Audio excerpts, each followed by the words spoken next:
Disneyland જવું તો બધાને ગમે છે, પણ ડિઝનીલેન્ડ જેનો આઈડિયા હતો એ પર્સન વિશે કોઈ જાણે છે? આજે રોજની જેમ 4 વાગે એક્ઝેક્ટ ક્લાસ પર પહોંચી ગયો, બટ મેડમે જેવો પગ્યો એવું કહી દીધું, આજે તમારે પ્રેઝન્ટેશન બનાવવાનું છે. અને બસ પ્રેઝન્ટેશનનું નામ સાંભળીને મગજ બ્લેન્ક થઈ ગયું. પ્રેઝન્ટેશન બનાવવું અઘરું નહોતું, પણ એનો ટોપિક ગોતવો ને એ બહુ મગજમારી વાળું કામ હતું. પણ આપણી પાસે એક રામબાણ હતું, ચેટ જીપીટી.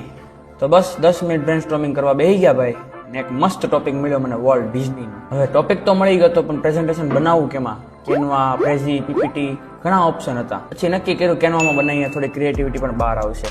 અને સ્લાઇડ બાય સ્લાઇડ ઇમેજિનેશન મૂકતા ગયા, અને 45 મિનિટમાં એક મસ્ત કડક પ્રેઝન્ટેશન તૈયાર થઈ ગયું. મેમને દેખાડ્યું તો મેડમે કીધું મસ્ત બન્યું છે, બટ મેડમને આટલે પૂરું નથી થતું. આનું તારે પ્રેઝન્ટેશન આપવાનું છે. અને સેમિનારની વાત આવી એટલે ભાઈ નર્વસ ફીલ થવા માંડ્યા, પબ્લિક સામે કેમ આપવું. પણ પછી ભગવાનનું નામ લઈને એ કરી નાખ્યું, અને પૈતા પછી એમ લાગ્યું કે નહીં ભાઈ, પબ્લિક સ્પીકિંગની સ્કિલ બહુ આમાં ડેવલપ થઈ, અને કોન્ફિડન્સ પર બી બહુ મસ્ત કામ થયું. અને બસ આ બધું થયું ત્યાં 5 વાગી ગયા, અને બસ આજનો દિવસ પબ્લિક સ્પીકિંગ, કોન્ફિડન્સ અને ક્રિએટિવિટીના ઇમ્પ્રુવમેન્ટ સાથે પૂરો થયો.